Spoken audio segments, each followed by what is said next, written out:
vraies voix Sud Radio, 17h-19h, Philippe Rossi. C'est le grand débat des vraies voix sur Sud Radio. On y est. Deux laboratoires américains allemands, Pfizer et BioNTech, qui ont annoncé une nouvelle plutôt encourageante. Selon eux, leur vaccin est efficace à 90%, ce qui réduirait par 9 le risque d'être contaminé par le Covid. Il reste évidemment encore plusieurs étapes à franchir avant de mettre cette formule, ce vaccin sur le marché. Mais on vous pose cette question ce soir. Faut-il rendre la vaccination contre le Covid obligatoire? Le 0826 300 300.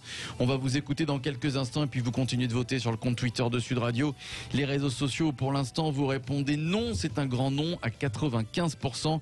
Faut-il rendre la vaccination contre le Covid obligatoire? Le 0826 300 300. On en débat tout de suite. Sud Radio, les vraies voix. Le débat est ouvert. Donnez, on veut le vaccin du corona. Donnez, on veut le vaccin du corona.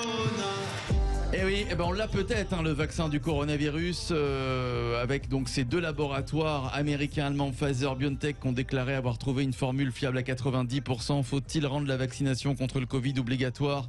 On en débat avec nos vraies voix, Caroline Pilastre, Philippe Bilger, Michel Pouzol, et notre invité, c'est Philippe Vermeersch qui est là, président du syndicat des médecins libéraux. Bonsoir Monsieur Vermeersch. Bonsoir. Bonsoir à vous Philippe Vermeersch, bienvenue dans Les Vraies Voix sur Sud Radio. Un vaccin fiable donc à 90%, c'est ce qui nous a été annoncé.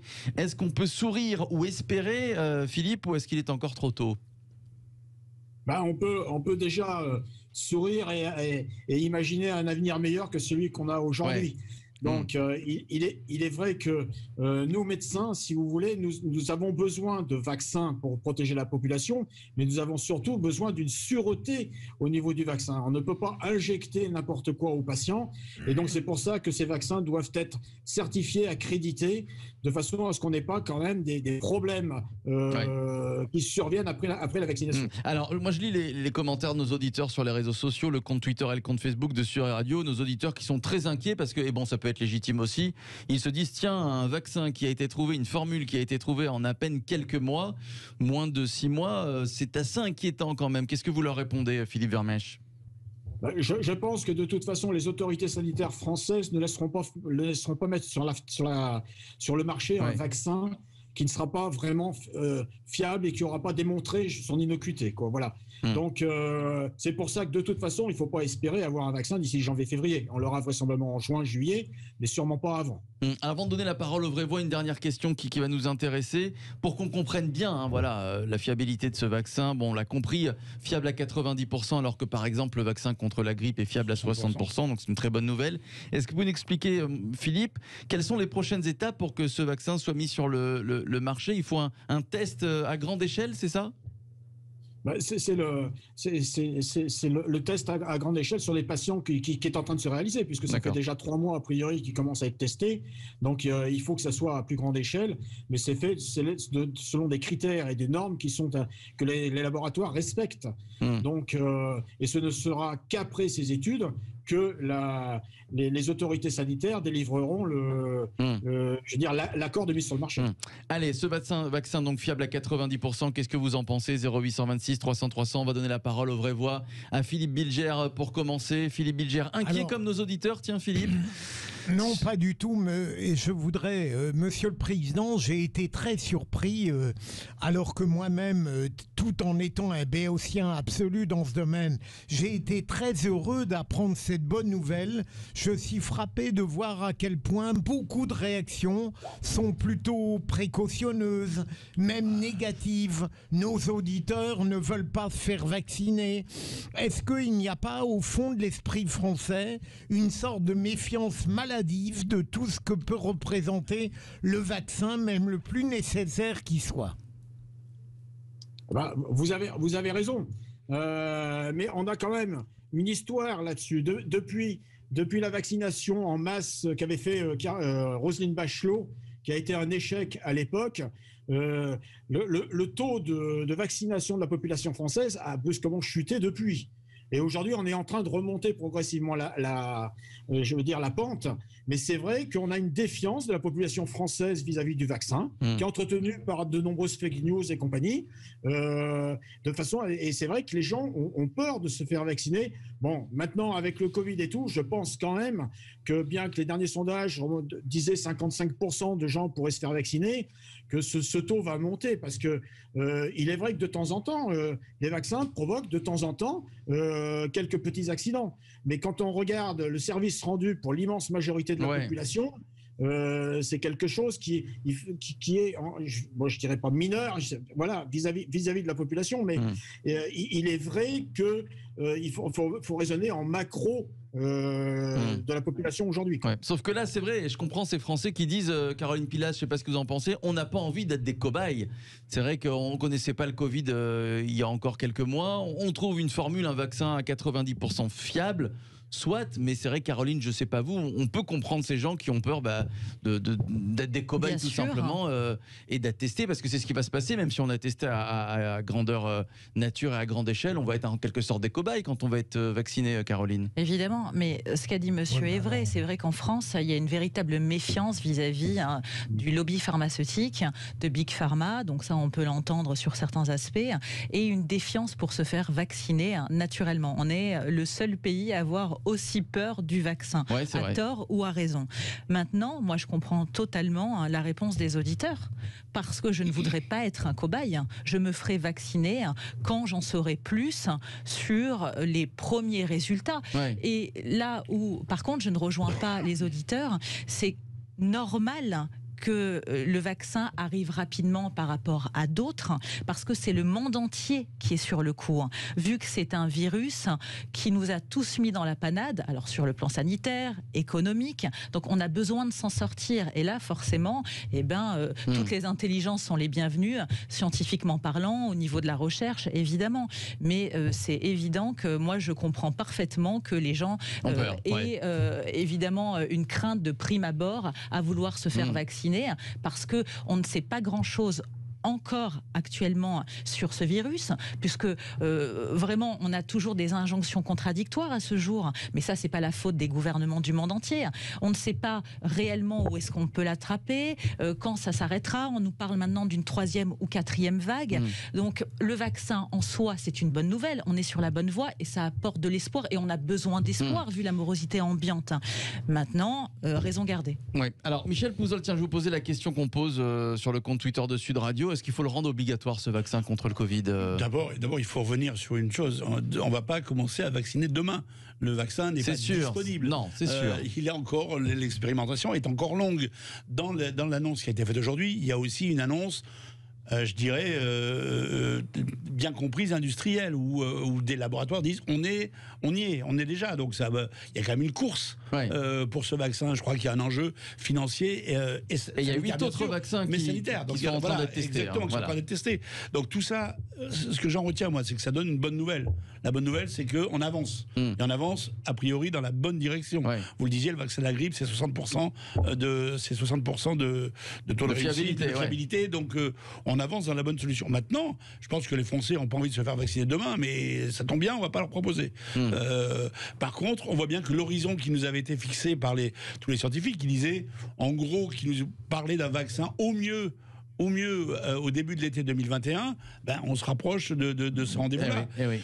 Sur la remarque, sur la réaction des Français, il y a aussi quand même, depuis le début de cette crise du Covid, une idée sous-jacente qui a irrigué tous les débats, toutes les contradictions du gouvernement, mais des intervenants comme nous, qui n'y connaissons, moi j'y connais rien, finalement, qui disaient, ce Covid, peut-être qu'il va disparaître. Il va peut-être s'en aller avec la saison. Et puis, il reste là. Mais on se dit, certains disent, oui, mais ça ne va pas durer, vous inquiétez pas. Si demain, on est dans le constat que le Covid s'installe dans nos vies, s'installe sur la durée dans nos vies, on sera bien obligé de faire avec à un moment donné, et donc de passer par la vaccination. Je prends une analogie qui vaut que ce qu'elle vaut, parce qu'elle n'est pas... On n'a pas enlevé les préservatifs. depuis que le sida est apparu. On a appris à vivre avec parce qu'on n'avait pas le choix. Il y a le traitement de la trithérapie, mais il n'y a toujours pas de vaccin, et ça a changé quand même notre mode de vie. Eh bien, peut-être, malheureusement, il va falloir aussi s'adapter. Il faudra s'adapter. Et à un moment donné, l'adaptation, je pense qu'elle passera. Si les vaccins donnent la plénitude de leur potentialité et de désespérance qu'on peut porter en eux, ça passera pour une vaccination. Moi, la question que je me pose, c'est le vaccin, s'il existe dans quelques mois, combien de temps sera-t-il efficace? Alors, parce qu'on nous parle aussi d'une mutation de ce virus et de 2 injections. On a beaucoup de questions à vous poser, Philippe Vermèche, président du syndicat des médecins libéraux. Et cette question aussi qu'on vous pose sur les réseaux sociaux, on va vous la poser, Philippe Vermèche. Est-ce qu'il faut rendre la vaccination obligatoire, comme l'a demandé Yannick Jadot? Voilà, si effectivement on est obligé d'être confiné à chaque fois parce que le virus circule trop, est-ce qu'au bout d'un moment, le gouvernement ne demanderait pas une vaccination obligatoire? Quelles en seraient les conséquences? Est-ce que ce serait efficace? On va vous poser toutes ces questions, en débattre avec les vraies voix. Et vous, au 0826 300 300, on revient dans quelques instants. À tout de suite. Les vraies voix Sud Radio, 17h-19h, Philippe Rossi. Allez, c'est le retour des vraies voix sur Sud Radio avec Caroline Pilastre, Michel Pouzol, Philippe Bilger. Notre invité, c'est Philippe Vermèche qui est avec nous. Il est président du syndicat des médecins libéraux. On poursuit notre grand débat donc tous ensemble. Faut-il rendre obligatoire la vaccination contre le Covid? Vous votez sur le compte Twitter de Sud Radio. C'est toujours un grand nom à 95%. Voilà. Si jamais eh bien, ce fameux vaccin du laboratoire Pfizer est sur le marché, donc à 90% fiable, faut-il rendre obligatoire la vaccination contre le Covid? C'est ce que réclame par exemple le député Yannick Jadot, 0826 300 300. Tiens, qu'en pensez-vous? Sud Radio, les vraies voix. Prenez la parole. Avant de faire réagir les vraies voix et notre invité Mickaël qui nous appelle de Paris, 0826 300 300. Bonsoir Mickaël. Bonsoir. Bonsoir à vous Bonsoir. Mickaël. Alors, réticent à vous faire vacciner ou pas Mickaël, si jamais il est mis sur le marché ce fameux vaccin? Réticent, oui et non. C'est-à-dire, moi, je suis pas dans cette position qui vise à être anti-vaccin. Je pense que les vaccins contre la peste, la rage, la tuberculose, tout ce qu'on la polio, je pense que c'est essentiel. Maintenant, ce qui se pose comme problème face à cette extraordinaire découverte, c'est de se demander, en tout cas de mon point de vue, c'est pourquoi avant d'injecter des substances dans le corps, on n'applique pas une politique qui pourrait être tout autre. C'est-à-dire, pourquoi est-ce qu'on met des masques qui, au lieu de protéger du virus, empêche juste de le transmettre? C'est-à-dire qu'il y a des masques FFP2, il y a des choses qui pourraient être mises en place de dépistage comme pour les tests. Alors de on peut grossesse. faire les deux en parallèle, c'est-à-dire avoir une bonne stratégie et trouver un vaccin aussi. On peut faire déjà la base au lieu de mettre des masques à tout le monde qui servent à rassurer plus qu'à protéger, puisque en fait on évite de transmettre le virus, mais les masques qu'on devrait mettre, c'est ceux qui nous empêchent d'être contaminés déjà à la base. Ouais. Et de savoir si on est porteur du virus, ça serait quand même déjà l'essentiel avant de savoir s'il faut se faire vacciner. Et ce qui m'étonne beaucoup dans toute cette histoire, c'est quand même que cette découverte extraordinaire arrive 2 jours après l'élection de Biden. Pourquoi c'est pas avant? Pourquoi tout d'un coup la bourse s'enflamme alors que quand Poutine l'annonce, on dit ah non. Quand d'autres annoncent des découvertes mirobolantes, on réagit pas. Et là tout d'un coup, il y a une sorte de timing salvateur à un moment où on est quand même au fond du trou ici et on nous explique tout d'un coup, allez, les vaccins. Alors les vaccins, ils ont prouvé leur efficacité pour des maladies sur lesquelles on a un peu de recul. Mais c'est vrai que celui-là, la suspicion, elle s'installe d'évidence, alors qu'il y a des choses très simples, hein, comme le sida, on a un préservatif, on sait qu'on se protège, un FFP2, on est protégé, un dépistage, on sait si on est porteur ou pas. Ouais. Alors on va demander à nos vraies voix et à notre invité, évidemment, tiens, Philippe Bilger, vous l'avez entendu, cet argument des républicains aux États-Unis qui disent si on avait annoncé le vaccin il y a une petite semaine, ça aurait peut-être changé la donne. C'est bizarre qu'on annonce le vaccin à la victoire de Biden. Philippe Bilger. Alors, en fait, à la fois, je suis un total profane dans ce domaine. En plus, je n'ai absolument pas une veine complotiste. Ouais. Et donc, je serais très curieux d'entendre l'avis de notre invité sur le caractère obligatoire ou non du vaccin. On va lui Vous demander. aviez évoqué ces interrogations, Philippe. Oui, alors Philippe Vermèche, président du syndicat des médecins libéraux, est-ce qu'il faut rendre le vaccin obligatoire? Parce que c'est vrai qu'on peut imaginer un gouvernement qui dise ça peut plus durer, le confinement, le déconfinement, le stop and go. On peut plus laisser le virus circuler, l'économie doit repartir. Alors on vaccine tout le monde une fois pour toutes, et puis on déconfine tout le monde dans le même temps. Est-ce que vous pouvez imaginer ce scénario, Philippe Vermèche? Vous avez déjà la réponse dans ce que vous répondez aux auditeurs. 95% sont contre. Oui, donc, si on passe à l'obligation, donc déjà, ça posera un problème politique au gouvernement. Et deuxièmement, il y aura une forte réticence de la population. Donc, on n'est pas en Russie, on n'est pas en Chine. Mais est-ce que vous, en tant que médecin, vous êtes qu'à Wuhan, où il n'y a plus de coronavirus, la Covid-19 a disparu de Wuhan, a priori. Dès qu'ils ont un cluster, ils bouclent le quartier, ils mettent les gens chez eux, interdiction de sortir. Nous sommes en France. On n'est pas en Chine, on n'est pas en Russie non plus. Donc c'est vrai que le vaccin, il va falloir agir avec beaucoup de pédagogie. Moi, ce que je remarque, c'est qu'il y a quand même deux choses à dire. La première, c'est que pour le vaccin de la grippe, où on était, c'est cette année, où les gens se sont rués sur le vaccin de la grippe. Donc, ça veut dire quand même qu'il y a une certaine angoisse et qu'ils reconnaissent quand même que le vaccin, quelque part, protège. Ça, c'est la première chose. La deuxième chose, c'est que pour qu'une population, si on raisonne en macro, la population, pour qu'elle soit protégée, il faut entre 60 et 70% de gens vaccinés. Donc, ça veut dire que ça laisse quand même 30% de gens sceptiques et qui ne veulent pas le faire.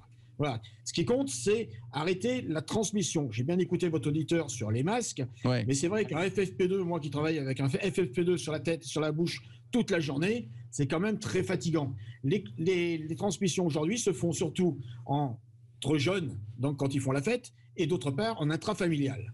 Bien qu'il y a beaucoup de gens qui fassent attention, mais c'est vrai que c'est surtout là où ça se développe. Donc c'est vrai que si les personnes vulnérables, et ça sera sûrement celles-là qui sont vaccinées en premier, sont vaccinées et protégées, à partir de là, on a quand même un risque, de ne plus obstruer les réanimations, et d'avoir une population qui soit protégée quand même plus généralement qu'aujourd'hui. Ouais, Michel Pouzol. Bon, vous avez eu la réponse évidemment à votre question sur la vaccination obligatoire. Ce qui vient d'être dit est extrêmement juste. Enfin, il n'y a rien à rajouter à ça. On peut pas vacciner une population contre sa volonté. Ça, c'est une évidence. Et en même temps, peut-être qu'on passera par une première phase de vaccination sur les personnes les plus à risque. Par exemple, les soignants, les gens qui ont de multiples pathologies, voilà. Mais je parle sous votre surveillance, docteur. On n'en est pas encore tout à fait là, si j'ai bien compris. On a encore quelques mois pour convaincre et faire avancer, être sûr que ce vaccin sera efficace et Philippe Vermèche, vous avez un mot à rajouter. On est tout à fait d'accord, mais excusez-moi sur ce que vous venez de dire, parce qu'on en parle quand même. Je suis président d'un syndicat, donc je discute avec quand même le ministère, et donc c'est vrai que les gens qui seront prioritaires à la vaccination seront sûrement les plus vulnérables, et les soignants quand même. Voilà, il faut quand même voir aussi ce champ-là. Voilà, donc ça laissera quand même un petit peu de recul sur ceux qui sont tout à fait bien portants et sans symptômes asymptomatiques pour envisager ou pas de se faire vacciner. Ce qui compte, c'est le recul. Quand vous achetez un téléphone qui vient de sortir, alors hormis les fans de cette marque qui l'achètent tout de suite, il y en a d'autres qui attendent en disant voyons voir s'il y a des bugs ou pas. Donc on est un petit peu dans cette position-là. Philippe Bilger, je vous entendais. Philippe Bilger, vous vouliez poser une question à Philippe Vermèche? Non, en fait, Philippe, non, mais moi je suis très attentif à ce qui est dit et je trouve que le président Vermèche est extrêmement clair, ce qui n'est pas donné à tous les médecins. Bon, et ben voilà, vous voyez Philippe Vermèche. Rationnel et pragmatique, et ça serait déjà bien d'avoir le vaccin pour la grippe pour tout le monde, parce que c'est pas le cas à l'heure actuelle. C'est-à-dire que quand on veut se faire vacciner, vous allez à la pharmacie, il manque le vaccin. Eh oui. Commençons par ça. Alors justement, un dernier mot, il nous reste une petite minute. Philippe Vermèche, elle parlait de problème de stock du vaccin contre la grippe, parce qu'il y aura des gros problèmes de stockage du vaccin contre le Covid s'il voit le jour dans quelques mois.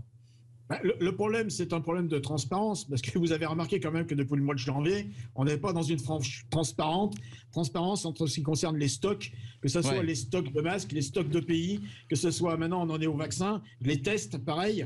Donc c'est vrai qu'on nous dit on en a commandé, il y en a beaucoup, mais c'est vrai que de temps en temps, on a des problèmes. Aujourd'hui, toutes les pharmacies n'ont pas de tests antigéniques. Et donc, alors qu'elles étaient censées en avoir. J'espère que le vaccin, ça ne sera pas le même problème. Merci à vous, Philippe Vermèche, président du syndicat des médecins libéraux. Allez, score final sur le compte Twitter de Sud Radio et la question que l'on vous posait, faut-il rendre obligatoire la vaccination contre le Covid? Jean-Marie, ça n'a pas dû beaucoup changer. Ça a changé, mais c'est revenu au même point. C'est-à-dire que c'est 95% de Nine sur le Twitter. Voilà, c'est non sur le compte Twitter de Sud Radio. Allez, on passe tout de suite au clin d'œil des vraies voix.